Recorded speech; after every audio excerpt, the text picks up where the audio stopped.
just where I want it.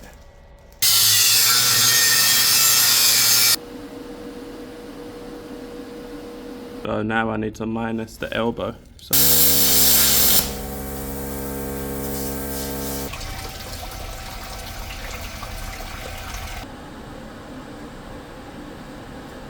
oh my.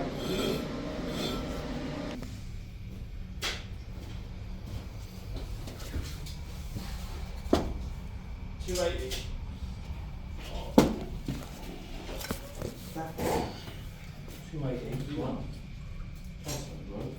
hello everyone, welcome back to my channel. I am on my way to Kent. I have a job to do at a university. I am going to be doing some TIG welding. I've got a hotel booked for a couple of days, and yeah, let's get cracking. Fucking hell. Just pulled up, working on here for today. I've got to add flanges into here for a spool. Up there is going to be an elbow added onto it. Various sockets in various locations are going to be added onto all of this right now. We've got the Jasic. You got the Jasic TIG 200. Never used one of these before, but should be good. I don't see it. Why not? I'm going to be using my latest welding mask, the Speed Glass G503 Pro Air. Pretty cool mask, right? That, mate. Plasma cutter, Hypertherm, Power Max 230, and some 3.2 rods and 2.4mm rods. But this is the job for today. So an elbow and stuff going up there. Because I'm staying down here in a hotel, I didn't want to leave my van. So I just took some of the essentials. I brought the essentials with me. Grinding disc, my emergency kit of consumables. Batteries, you know, the little hand tools and stuff like that. Got gloves, drill, angle grinder, die grinder, and a little square for the sockets, and headphones. I've got a quick ad break in this video. I have been sent a diagnostics machine. To be honest, I've reached out to the company and they sent me one. And I'm going to show you some stuff now. I've just done an oil change on my car, so I'm going to quickly plug it in right now. So this is what the UI looks like, and right now I would like to see, let's see, a full diagnostics, because I know I've got some problems with this. Oh, high posts, I've got no catalytic converters in there. Yep. So these are all because I've got no catalytic converter, but this is a repair I need to do on my car very soon, so I'm glad it spotted it. So right now, my oil, I need to reset my oil. Servicing and checks, oil level, service intervals. Next oil change, there we go, it's been reset. I am not gonna pretend like I know what I'm doing with this, but it has more than enough functions for what I need it for. And if you're interested in this, links are gonna be in the description. Go check it out. It's reasonably priced and it does more than enough. So let's quickly see some of the special functions. Yeah, it works out perfect. The pen mark on the side is flush. So going all the way around, it comes out just where I want it.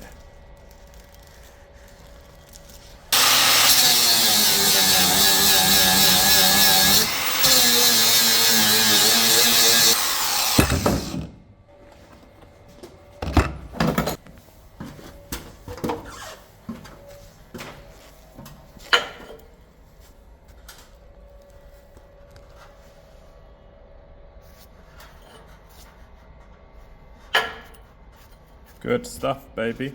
I've routed it at 100 at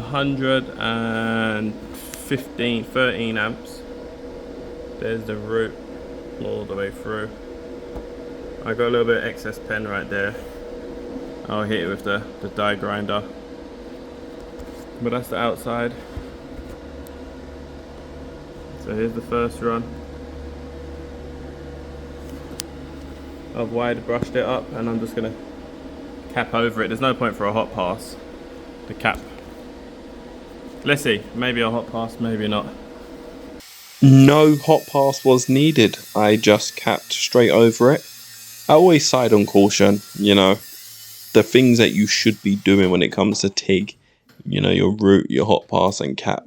But in this case here, it really wasn't needed. This was a fun little job to do. I was in Kent areas, about two and a bit hours away from my house. I live in Berkshire near Reading sides. So it was a big journey. I couldn't be doing it every day. So I was staying in a dig. I had a hotel room for 3 days. And yeah, I had 3 days on this job, each day in a different plant room. And yeah, it worked out fine. I was able to get it done. Each day the jobs was, I guess it was getting harder, I suppose. More work was needed in each different plant room. Access is just always a nightmare, isn't it? But what I'm doing here, I need to put some flanges on this part here. So I've used the laser level to help me center the bolt holes of the flange on the new vertical up piece. Yeah, it was a fun job. I exclusively welded it with TIG. I do not like stick welding if I don't have to. I find TIG everything just welds smoother with TIG. I'm sure, well, I know it is the slowest process, and in certain situations, occasions, a stick would have been faster. Obviously, MIG, you know, not necessarily would MIG on site, but stick would have been faster in certain things, especially for flanges and that. But I just stick to TIG. Nothing can go wrong with TIG welding.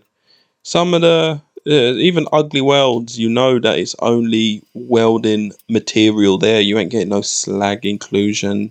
You ain't getting no, I won't say you could get process. You ain't getting problems, basically.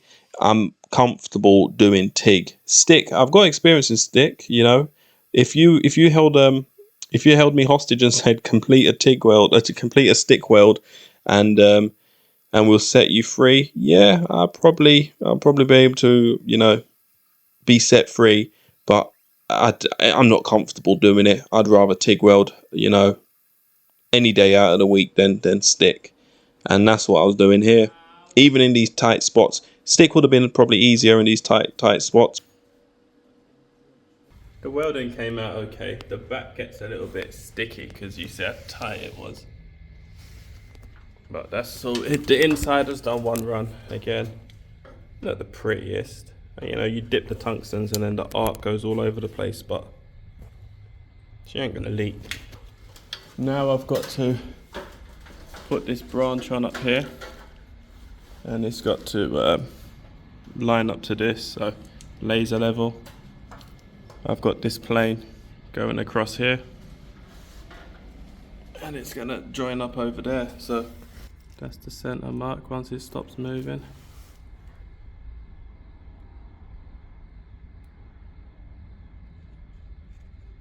It's good enough. So now I need to minus the elbow. So the elbow is 114 millimeters. So if I go down 114 millimeters, that's where the cut can be. And then the elbow would be able to come across.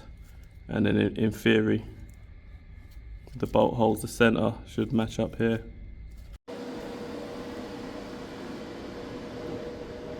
The piece is all the way up there. Tested it to make sure it fits. It looks square on. It's really hard to tell without getting on top of it. But if you go underneath, you can kind of see it's not perfect, but you can use the straight edge of this pipe to line up to the face.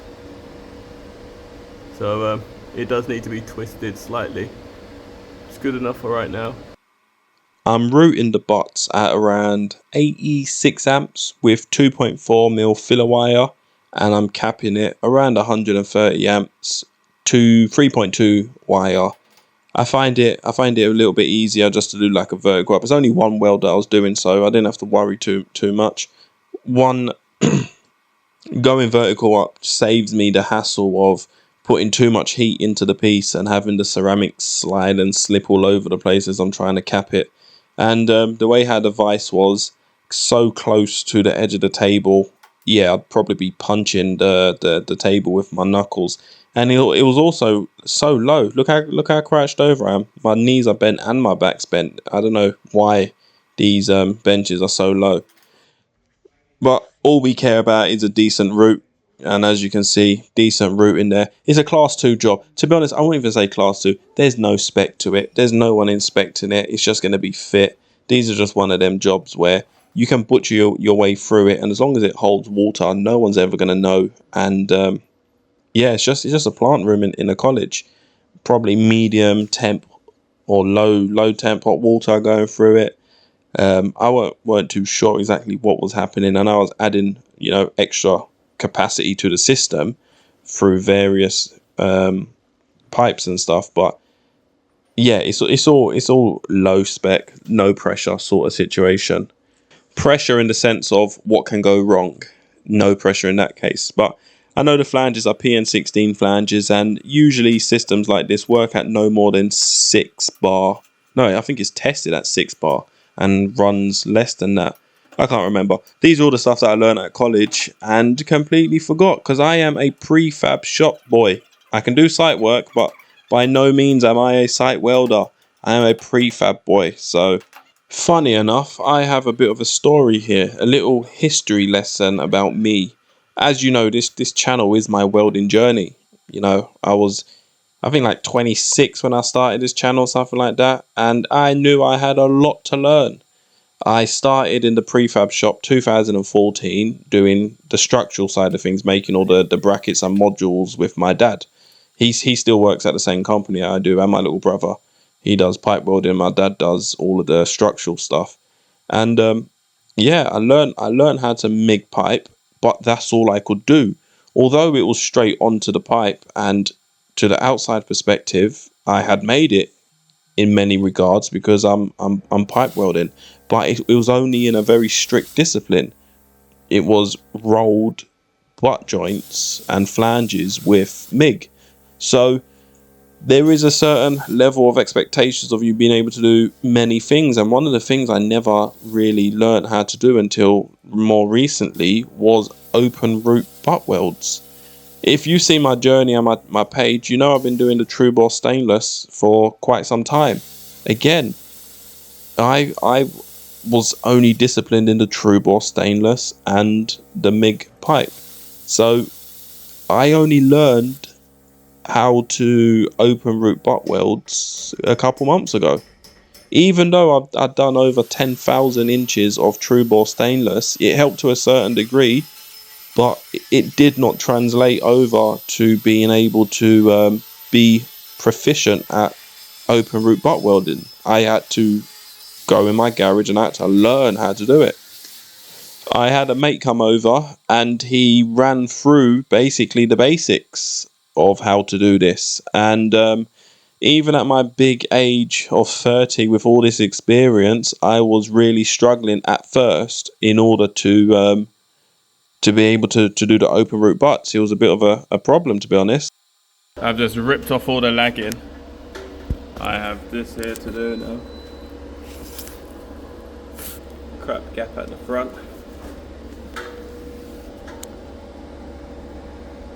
Decent gap all the way around.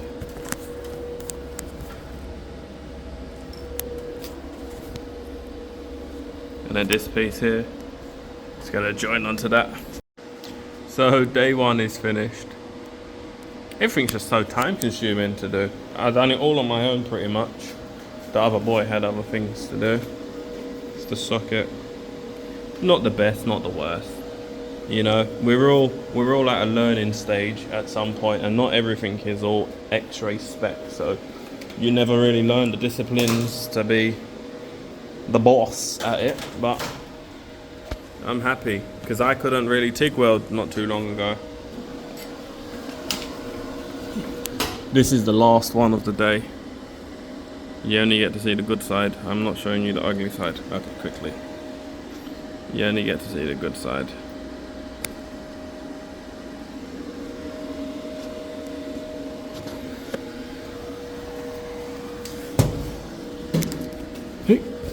Oh, I would have lost that as well.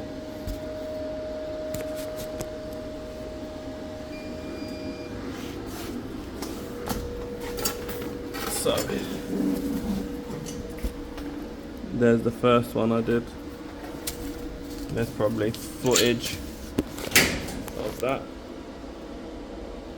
Right, it's the branch. That was the most time consuming.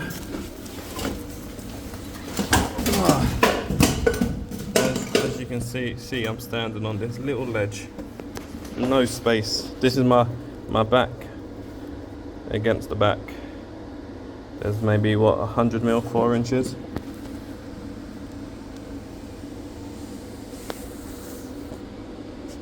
And that's what it looks like.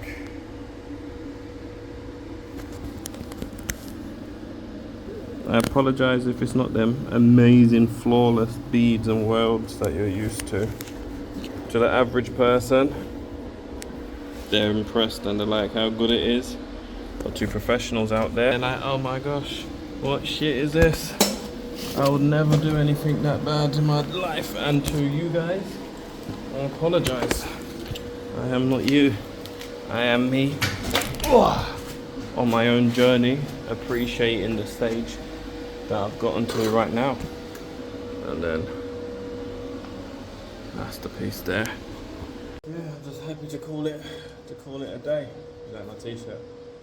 Throwing yes.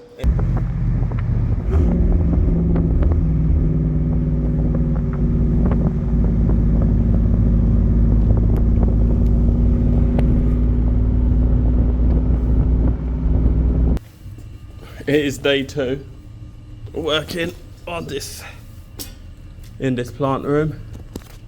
I've got a cut here with the plasma because I have no angle grinding bits. Cut there. That flange there is one whole top that needs to be cut off and rotated. And then sockets on here and sockets elsewhere, and I think that's it. But the problem is I've got no phone holder stand, nowhere for me to put my phone, so I can't really make my videos like I usually would. Maybe I can put it here. So you're not gonna have to bear with the jump cuts. Back to the story time of me learning how to open root butt. Yeah, my mate came over to my garage at home, and I put in hours, a couple weekends, I think 2 or 3 weekends was all what was needed to get me to a position where I could accept the job for this guy and prove myself. And I really did prove myself, because it was a lot of awkward in position butt welds, 2 10-inch and 2 6-inch. I'll put a picture in it now, and all in position, and I was able to pass 100% NDT and on all of the butts. The video is going to be wrapping up in a few minutes. I'm going to be leaving you lot to enjoy the remaining minutes just listening to the sounds without my voice interrupting it. So if you've reached this far, I'm sure you've enjoyed this video. Hit the subscribe button, it really helps me out. You know, the bigger this page gets, the more I can quit my job and actually do more tutorial videos and stuff like that, because at the moment I do not have no time. But anyway, yeah, thanks for watching, and enjoy the rest. That took forever. That took for absolute ever.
And the final plant room of the day. It's day 3 now. What's involved? 2 sockets there. Up here, way more space, still crappy though. New flange, because it was too tight to the wall.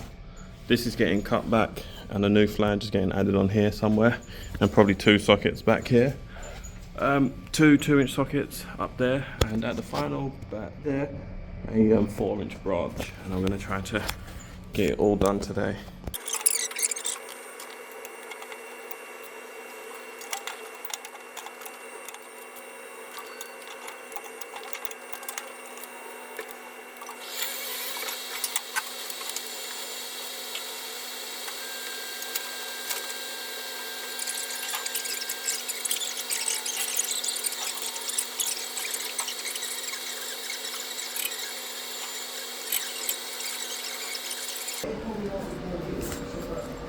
That's the first run. I'm going to cap over it and it's going to go up there. Oh, they are, mate.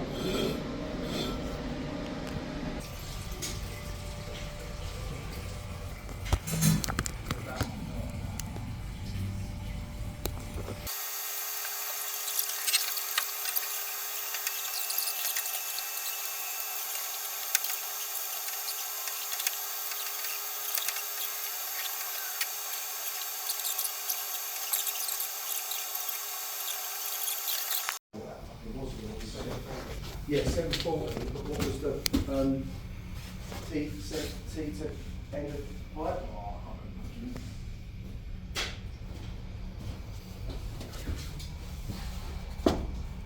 can't imagine. $280.